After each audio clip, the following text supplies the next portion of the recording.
Hello, my name is Fran Lagocki, and I am a student in the RED 6060 at UWF Foundations of Middle and Secondary Literacy, and I'm also the literacy coach at Matanzas High School in Flagler County. This video will demonstrate the use of a reflection notebook, otherwise known as an interactive reflection notebook, and it can be used in every content area in elementary, middle, or high school setting. At first I was a little bit skeptical about using it at the high school. It seemed like an elementary type project, but once I really got into it, I found the benefits of using it to be really helpful, and it's also a kinesthetic activity where you get to cut and paste and color and really make it your own. So I actually looked forward to doing the activities as an adult. So I would imagine that a teenager would also take pride in making their book a reflection of themselves and who they are as a person. So you can see that I decorated the front of my reflections notebook with a picture of my son in his pirate costume and my title that it is a reflection notebook. There are 40 reflections in this notebook. If I went through every single one of them in detail, this would be a very long video. So I'm going to briefly show you each reflection activity. And I also will make some comments along the way of what my assignment was as a student and how this can work for you in your classroom. So you will want to be thinking about what types of activities can I have students do in their reflection notebook. Okay. The one thing that I did was that I would do differently is I would leave a couple of blank pages in the front.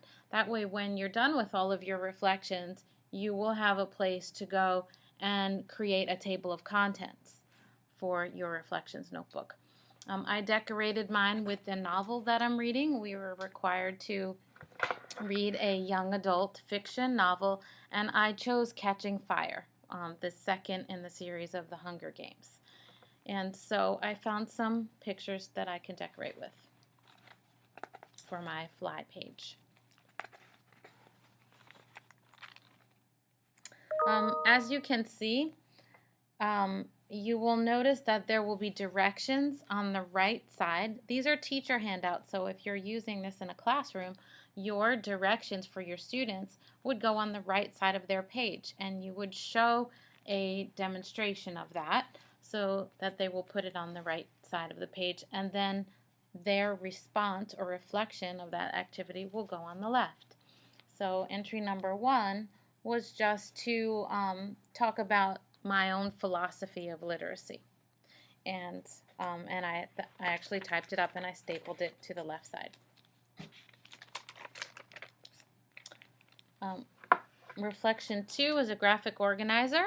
So again, you can have your students put the directions on the right side, and then they actually do the activity on the left side. This was, we had to talk about what obstacles interfered with reading, or what can possibly go wrong with comprehension when a student is reading. And at the end of my arrows was my response. And here is talking about differentiated instruction. Again, the directions and a graphic organizer on the right side. And then I talked about some types of differentiating strategies that I have done in my own classroom with students.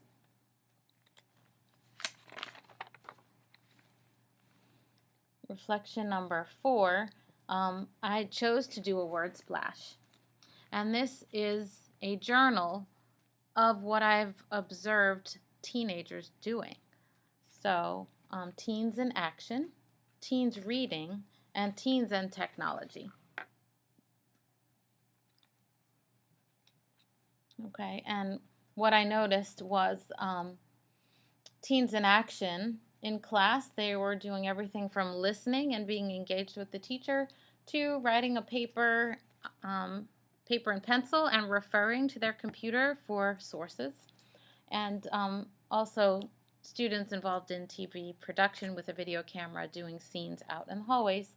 At lunch, you'll notice cliques and racial groups together, sometimes singing, rapping.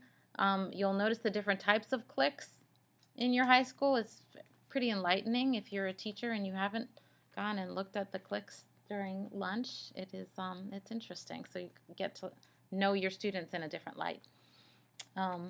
Most students are laughing. A lot of students are playing games on computers as well. And after school, big crowds for algebra tutoring. And cross country and track, students running, lacrosse practice, clubs, teens doing projects, teens reading. I actually visited a classroom for intensive reading, regular, and AP and honors, and I just wrote down what I saw kids reading. In intensive reading, every child had their own book that they chose, which is what is recommended in an intensive reading class where motivation is half the battle. So we want these kids to choose their own books with something that interests them. So I had everything from Harry Potter to Dancing on the Edge, Among the Imposters, The Lost Hero, and some John Green books like Let It Snow. In a regular class, they were doing an assigned book, The Crucible, and some Springboard nonfiction articles. And in the AP and Honors class, they were working on analyzing speeches and analyzing a poem. And then teens and technology,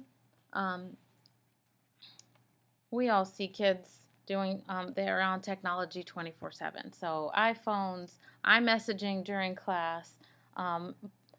Every student has a laptop in Flagler County. There's a one-to-one initiative in Flagler County, so every student has a laptop in class.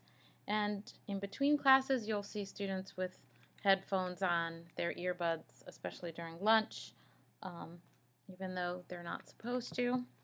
And for classes, I noticed that a lot of kids are iMessaging during class with each other, but they are also using technology for school purposes, like on blogger.com. So they're creating and sharing information with a global community.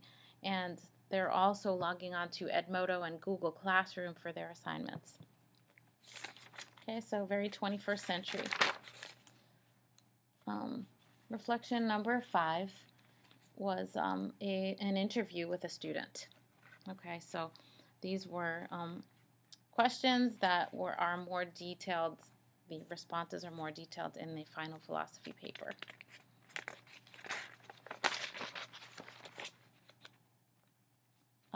And reflection number 6 is also a survey, and that is for teachers. So I actually sent out a survey monkey to more than just one teacher because I felt like I wanted to get more of a temperature check about how our teachers in the school view literacy instruction.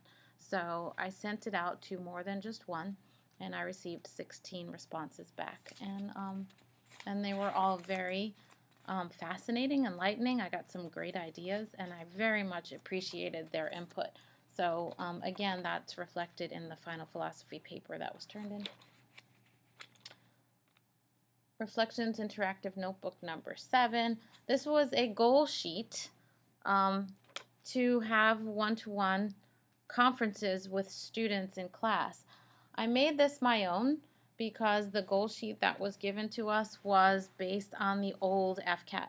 So I created new goal sheets, one with FCAT 2.0 information for the FCAT retakes kids, and then I created a new one for the new Florida assessment where we're doing progress monitoring every 3 weeks with our students. So they have a goal sheet based upon their progress monitoring assessment results. Also, I kept Lexile on there and FAIR data.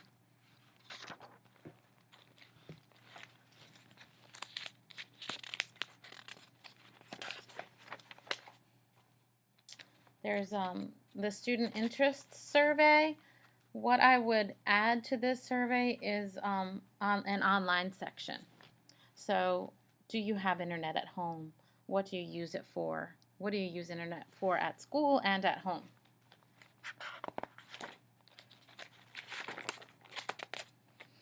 Number 9, why is it important to ask these 3 key questions? These are key questions about comprehension and research-based comprehension instructional strategies.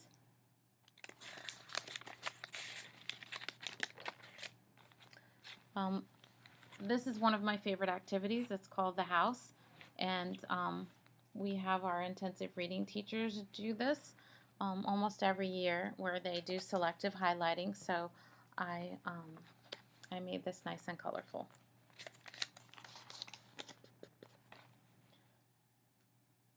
Interactive notebook entry 11.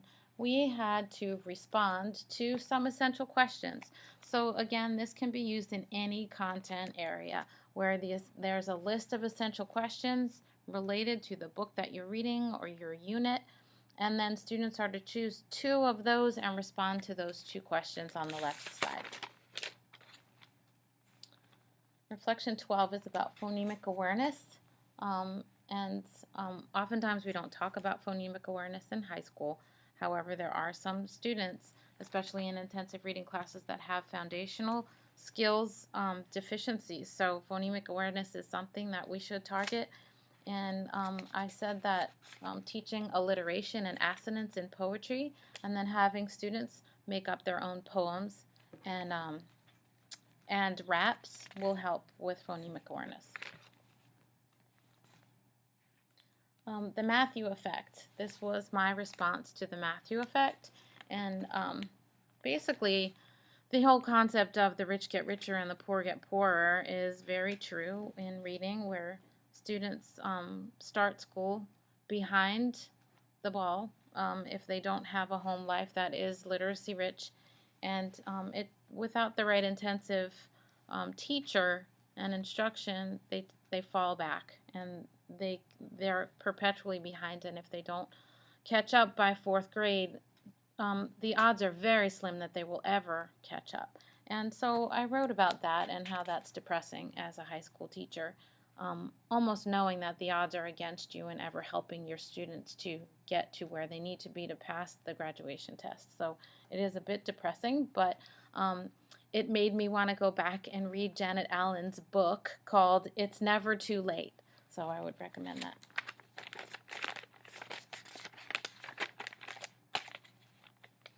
My classroom practices for fluency. I chose Dr. Seuss is an awesome activity to have kids practice their fluency, where they do repeated readings of a Dr. Seuss book with each other. They laugh, they think it's a lot of fun. And then another choral reading activity where I have students circle punctuation first, and then I model fluent reading, making sure that I pay close attention to the punctuations, where I stop, how a hard stop is, and where a pause is when it comes to a comma. And then I have them practice it together in pairs, and then peer evaluate each other.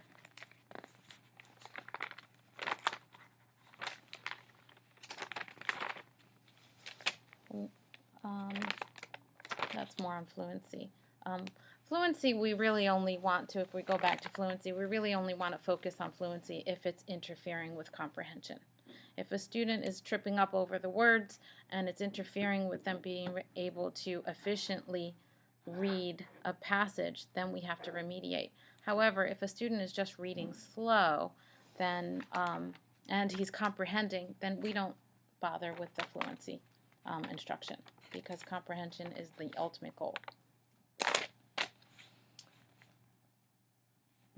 These are some ideas for vocabulary instruction. I actually printed out some pictures of my own students when I taught, and these are vocabulary posters that students created for important test words like evaluate and synthesize and compare. And then this is a list group label activity where students created a word wall and categorized the words.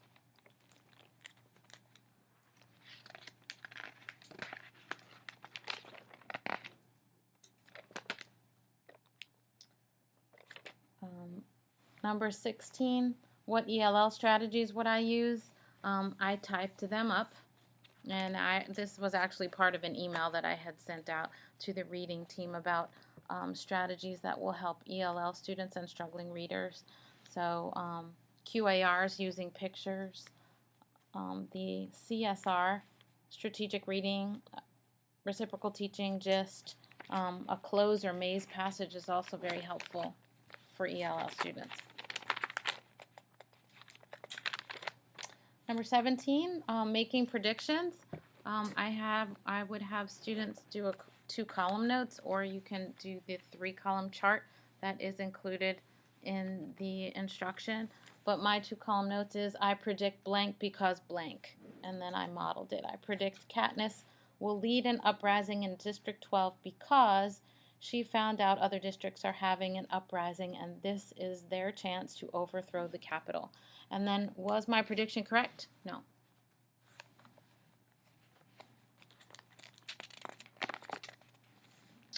Visualizing. Again, just jotting down words that I visualized while I was reading. Entry number 19. These are text connections, making sure that students are connecting with what they are reading. So we have text to world. How is what you're reading similar to what can happen in the world? Text to self. How is what you're reading? What does it remind you about yourself? And text to text. In this text, this happened, which is like another text.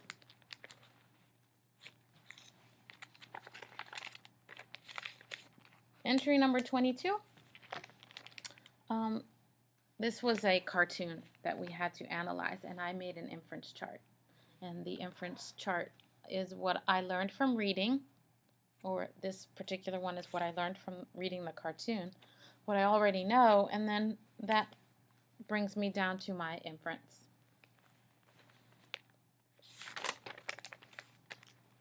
Entry 23 is when I question, I get to navigate my way through the text. So this is a section on how I viewed questioning and instruction.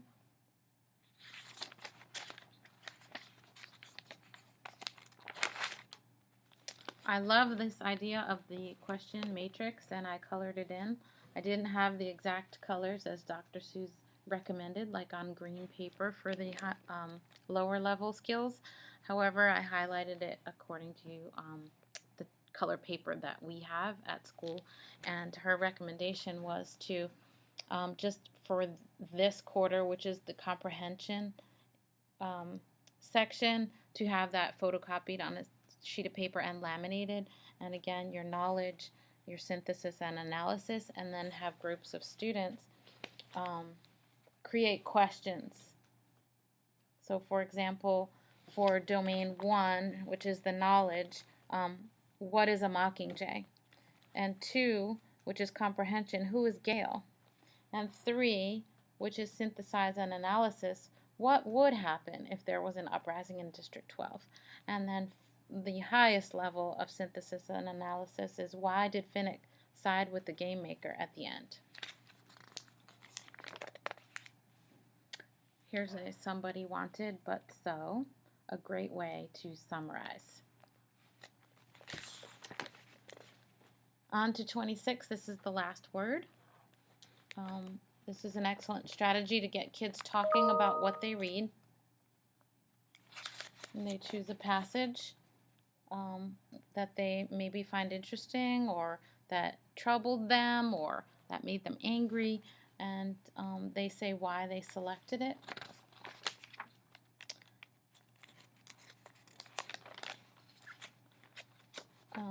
Reflections activity number 27, my vocabulary choice is possible sentences, and this was a great activity to get me thinking about all the various ways of teaching vocabulary.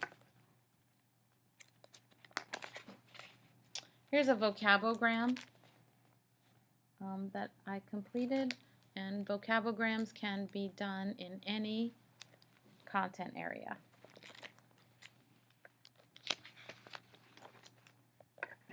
The story pyramid, this would be great for an English class, for to draw a plot diagram, or to create a poem and put it into this story pyramid. So this happens to be, for line 1, is one word stating the name of the main character. And then line 2, 2 words describing the main character. And so this is really a nice activity to do in an English class with a story.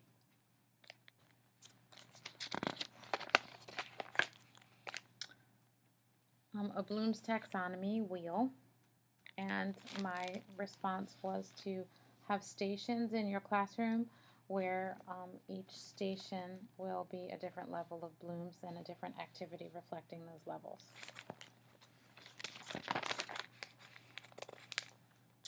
#31 is a raft. Rafts are excellent to use for writing assignments in any content area. I chose role, Katniss, audience, Gale. Format was a letter, and the topic was goodbye. Katniss is saying goodbye to Gale. And again, the teacher directions go on the right side. Even if it's a packet, it can be glued in. So I actually fit a whole lot of stuff in this one composition book, which is really cheap at Staples in the beginning of the year.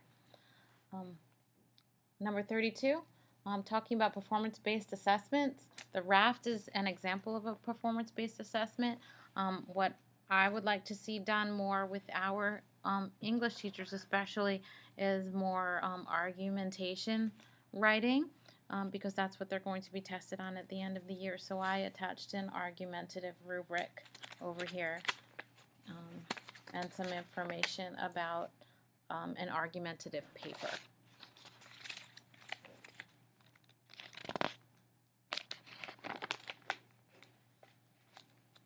Okay, this was formative and summative assessments, to just think about how what formative and summative assessments are. The formative assessment is like this reflections notebook. It's a way to learn content, and your teacher can use it to guide instruction, depending on how their observations are of their students. And summative is well, it's like a unit test or something to assess a large amount of a cumulative amount of learning throughout the course. So a summative might be the FSA or an FCAT. For 34, I did include the standards now, the new Florida standards on the right side, and I cut them out and made them into like a little booklet here. Again, you can just easily staple it together and glue them into your book. So a lot of articles can go into this interactive notebook. And then I wrote down what we are doing to help prepare our students for the FSA in different types of classes. Like in reading, we have engagement.com, which are unit lessons based on the new standards. And they include graphic organizers and close reading skills, selective highlighting, text coding, and writing a short answer response. And our English language arts are using Springboard by College Board materials, and there's an online component which is very motivating, and they also use graphic organizers, research-based strategies for collaborative work and writing from sources.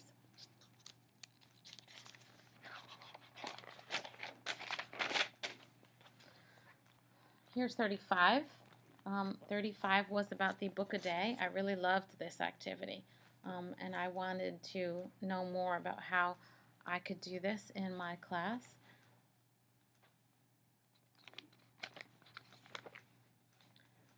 And this one is fun. What type of candy bar would the main character be, and why?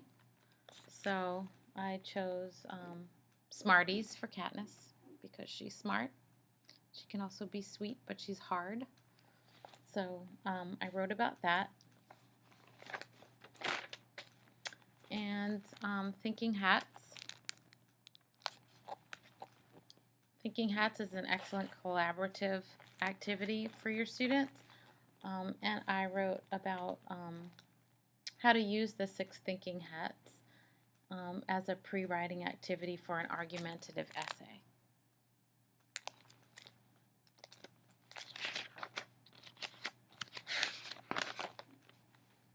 We're on 38, and 38 talks about writing practice in the classroom. And I really like this sheet, so I wrote down what I would do with this sheet in my classroom and how I would use it as a paired activity.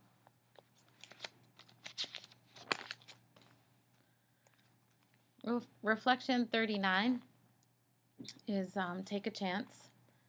How can I see this working in class, and how does the research support this? Okay, so this assignment is an example of differentiated instruction. Research shows that providing choices to students is motivating. Choices can be in the form of content, process, and product.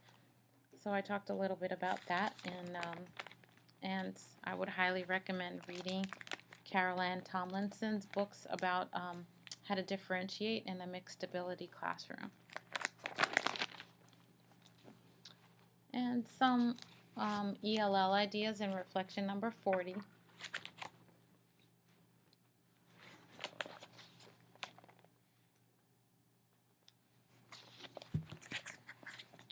Cooperative learning, peer tutoring, vocabulary instruction, and building background knowledge are very important. Got 40. Oh, and that's it. We are done. There are 40 reflections. As you can see, there's a huge amount of knowledge in this book. Creating the book was satisfying personally to me, and I feel like I've created something that I want to keep for a long time. For teachers, it is an organized way for your students to keep their work in one place, and it's also a portfolio of important learning that they've done throughout the year. So I really enjoyed the reflective, interactive notebook.